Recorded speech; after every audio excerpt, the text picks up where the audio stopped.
Okay, let's take a look at graphing a straight line.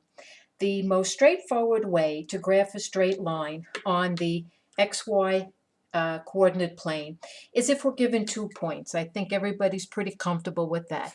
So if we were given 2 points, say 3, 2, and then 6, 0, X, Y, X, Y, we would graph the 2 points. So 3, 2, 1, 2, 3, 1, 2, and then 6, 0. 1, 2, 3, 4, 5, 6, 0. And now we would connect the dots, connect the points. Let's try to do this as accurately as possible here. Okay, so here is our graph of the straight line, linear function that these 2 points represent. Okay, now what if we are told to graph a line, but instead of giving the information in the form of a coordinate pair, two points, we're given the information in the form of an equation. And say the equation looks something like this. Y is equal to negative 2 over 3x plus 4. Now, when an equation looks like this is what we call slope-intercept form. No need to get all concerned about some of the vocabulary here, but it is called slope-intercept, and you need to know what this information represents. It's called slope-intercept because the 2 pieces of information we can pull out of this equation are the slope, this negative 2/3 here, which we also refer to as our m. And then the other piece of information we have, this 4 represents our y-intercept, which we refer to as b. If we saw the equation y equals mx plus b, where m and b are our slope and our y-intercept. So using this information to graph our line, as I said, we usually have 2 points and connect the dots. Here, we only have 1 point that's given to us, this point of 4, which is the y-intercept. So let's use that and start here. And I'm going to use this same graph because this information represents the same relationship as this. So let's go to our y-intercept of 4. 1, 2, 3, 4. And there we sit.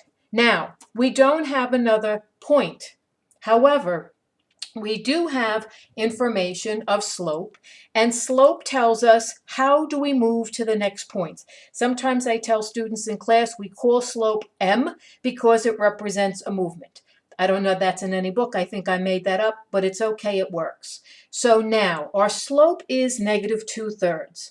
I intentionally put the negative sign equal the same height as the fraction bar to say that slope, we don't know if it is the numerator that is negative or the denominator. So let's say that our slope, or negative, let's say it resides in the numerator. So what does that represent? It says from our y-intercept of 4, we're going to move down to 1, 2, and now our movement is over 3. So we go down 2, 1, 2, and then over 3. 1, 2, 3. And we are on the line. We could continue that movement again. Down 2, 1, 2, over 3. 1, 2, 3. Down 2, 1, 2, over 3. 1, 2, 3. And you see the pattern continues on our slope. Now, in case you're wondering, well, what would happen if when we took our slope of negative 2/3, we took the negative sign and we put it in the denominator? In that case, what you would do is from your b, now y is positive. So you would go up to 1, 2, and now because your x movement is negative, we would go backwards 3. So up to 1, 2, 1, 2, 3. Up to 1, 2, 1, 2, 3. And we see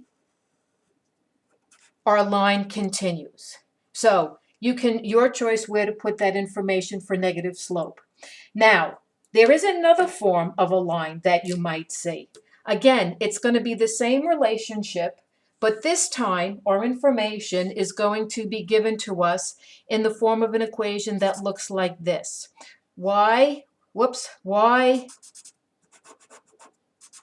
plus 2 is equal to minus 2/3 x minus 9. This is what we refer to as point slope form. And again, the name of the line comes from the information that we are given. In this case, again, we're given our slope. We're given our m here, our slope of m.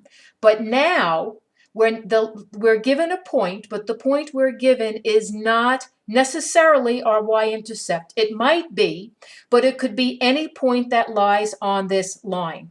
And the point is in this information here, the 9 and the 2. Now, when we pull the point information out of this equation, the signs change. So in this case, our point, x is not -9, x is +9, and y is not 2, y is -2. So remember, when you pull the point from the equation, the signs are opposite of what you're seeing. So now, if we were to use this information to graph our line, we have a point, 9, -2. So let's find that point. Here we were at 6, 7, 8, 9, and now our y is -2. So there's the point, and we can see that it is indeed on our line. We find the point, and then from the point to continue to graph, we use the information from our slope, -2/3. So again, you could put the negative sign in the numerator or denominator.